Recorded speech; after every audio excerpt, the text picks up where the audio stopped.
Bonjour à toutes et tous, très heureux de vous retrouver. Qu'est-ce qu'il se passe avec le Bitcoin?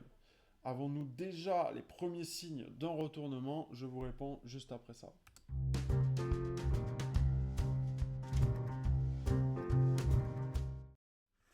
Allez, on commence par reprendre la vidéo de la semaine dernière dans laquelle nous avions vu que cette R2 mensuelle, située aux alentours des 16 450 $, faisait office de support efficace.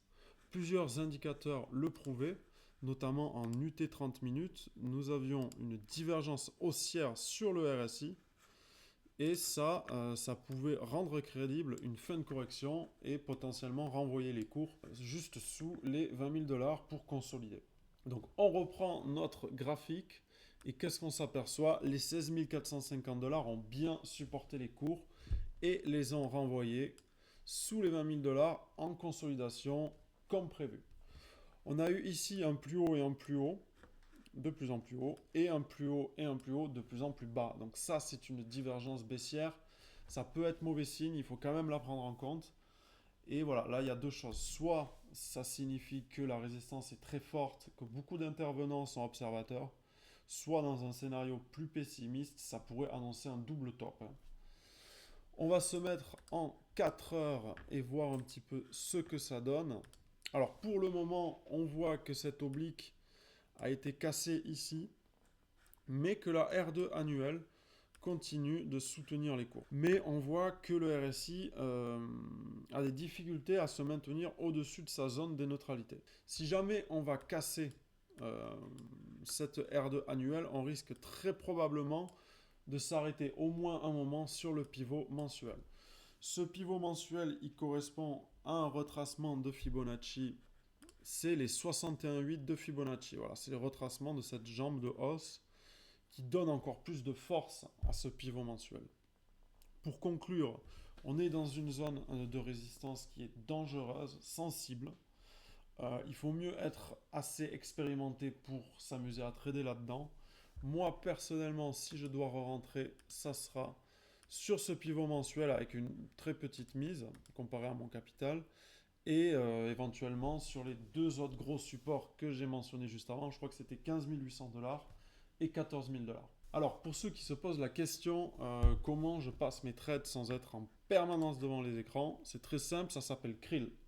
C'est une plateforme qui est reliée tout simplement à votre broker. Moi, c'est Binance. Et elle va exécuter vos ordres en fonction des conditions que vous allez lui donner.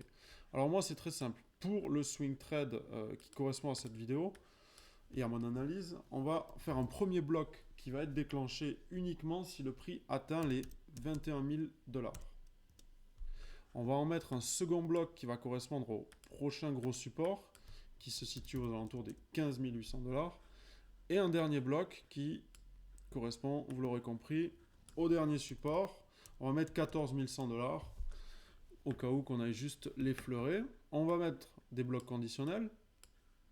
Donc là, c'est très simple. Hein, ce bloc-là, c'est soit celui-là s'active, soit celui-là s'active, tout simplement. Et on va mettre nos blocs d'achat. Voilà.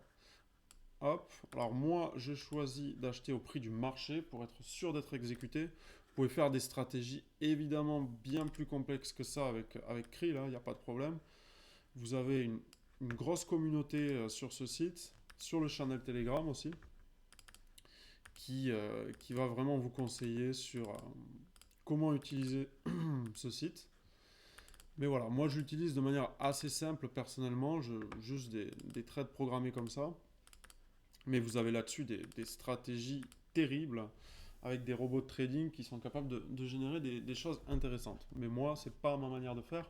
Je l'utilise de cette manière-là. Donc là, j'ai mon swing trade, smart trade, qui est prêt, qui sera exécuté tout simplement quand les conditions seront activées.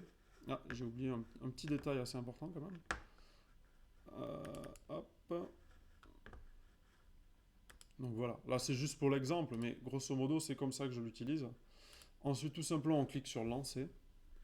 On met mettons 2500 $ et il n'y a plus qu'à lancer. Voilà. C'est très simple et ça va vous permettre de dormir tranquille la nuit. Hein. Parce que là-dessus vous pouvez mettre vos stops, vous pouvez vraiment faire tout ce que vous voulez, tout simplement. Par rapport à vos analyses, c'est vraiment, vraiment pratique. Bon, évidemment que c'est mieux d'être devant vos graphiques au moment où ça se passe, mais parfois c'est pas plus mal. Au moins, vous êtes sûr que les émotions n'entreront pas en jeu et ça sera purement du trade de probabilité. Merci beaucoup, j'espère que mon contenu vous a plu. Si c'est le cas, abonnez-vous. Réagissez et surtout partagez car je débute cette chaîne et je continuerai uniquement si je vois que mes vidéos suscitent de l'intérêt. Ciao ciao et à la prochaine.